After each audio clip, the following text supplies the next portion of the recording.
Let's talk fractions and mixed numbers. So there are some times that you need to use a number as a mixed number, and sometimes you need to use it as a fraction.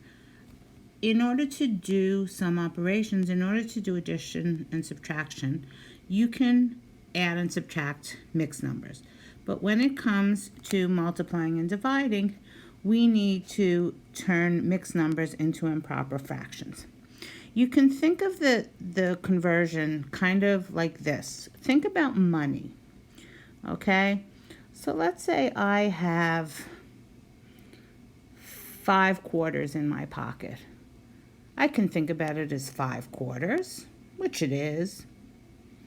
Or I can think of it as $1.01.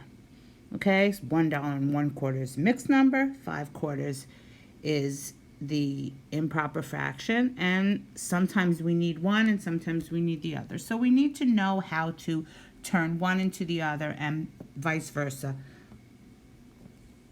And we need to be able to do it easily. So the first thing we want to do is understand it. Okay? So let's say I need to multiply 1 2/3 by a number, whatever the other number is. I can't use it like this. I need to make an improper fraction. How am I going to do that? Well, the way that you can think about that is 1 2/3 is 1 whole and 2/3. So in order to model that, I'm going to make 1 whole and then another one, and I'm going to divide both into thirds. Okay, so each of these is a third. And again, I cannot model a fraction without multiplying the whole, because a fraction is a part of the whole. Okay, so let's see. In order to model 1 2/3, I have 1 whole and then I have 2/3. That's pretty easy, right? Well, what is 1 2/3 as an improper fraction? All I need to do is look at the shaded part and count how many thirds there are. Okay, so I have 1, 2, 3, 4, 5, and so 1 2/3 is equal to 5 thirds. Well, gee, that was pretty easy, but you know what? I don't want to always have to draw a model.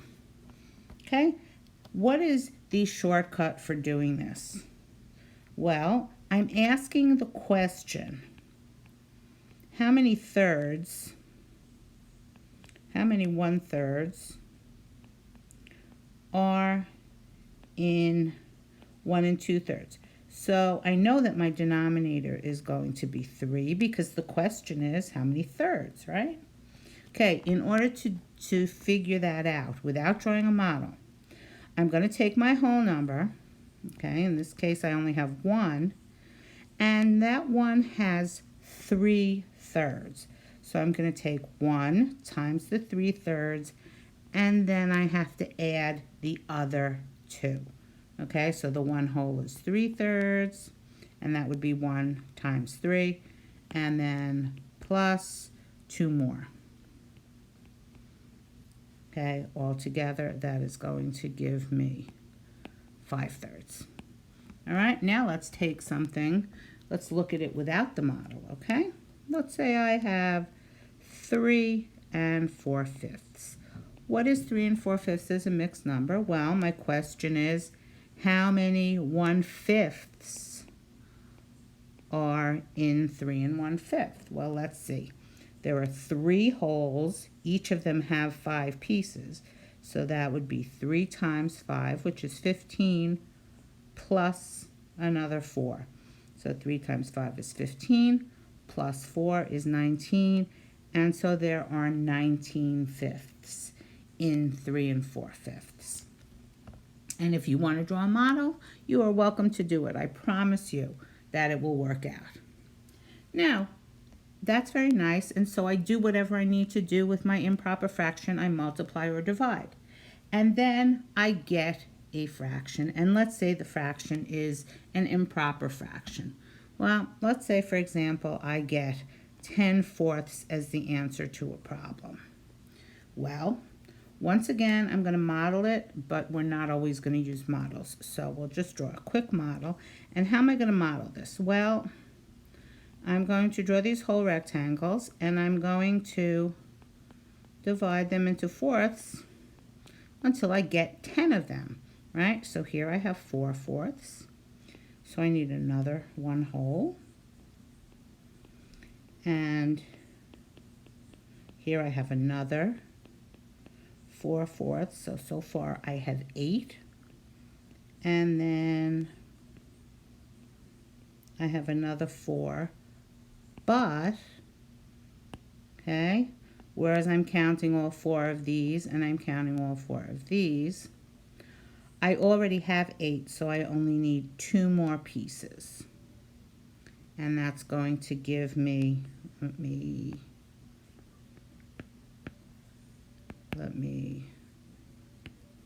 fix my thing. Okay, so these are all fourths, but I only have 2 of them shaded, so that would be 2 fourths.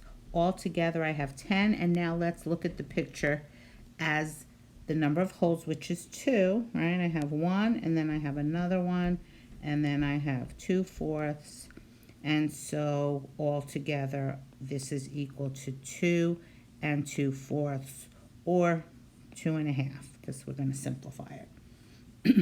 Now, how would I do that without a model? Well, let's look at that. Let's take another number. Let's take, I don't know, let's take 27 halves. Okay. All right. So if you remember, every fraction is a division problem. Okay. So I could go through and I could draw whole rectangles, divide them into halves, and keep drawing them until I get to 27. Or I could just say this is a division problem, 27 divided by 2. Well, what is 27 divided by 2? It happens to be, well, let's do long division because I just want to show you something here. Okay? Now, what does 27 divided by 2 mean? It means I have 27 something, 27 sticks, 27 sandwiches. And I'm dividing it into groups of 2. There are 2 of those pieces make up 1 whole. Okay? So when I do the division, and I'll do long division, remind a lot of you what you haven't seen in a while, right? That's 0, and then I'm going to bring down the 7. 2 goes into 7 3 times, and that would be 6. Now I have 1 left over. Well, what does that remainder of 1 mean? I'm making groups of 2, and I have 1 piece left. And what fraction of a whole group would that be? That's 1 piece out of a whole group of 2. And so 27 halves is equal to 13 1/2. Okay? One more example. Let's say I have 45 fourths. Okay? So that would be 45 divided by 4. That goes in 1 time. Bring the 5 down. And 4 goes into 5 1 time. 1 times 4 is 4. And again, we have 1 piece left over, and that is going to be 1 piece out of 4 this time. So 45 fourths is equal to 11 1/4. And again, if you would like to make a model with 12 rectangles, then you go right ahead. But that in a nutshell is converting fractions to mixed numbers and mixed numbers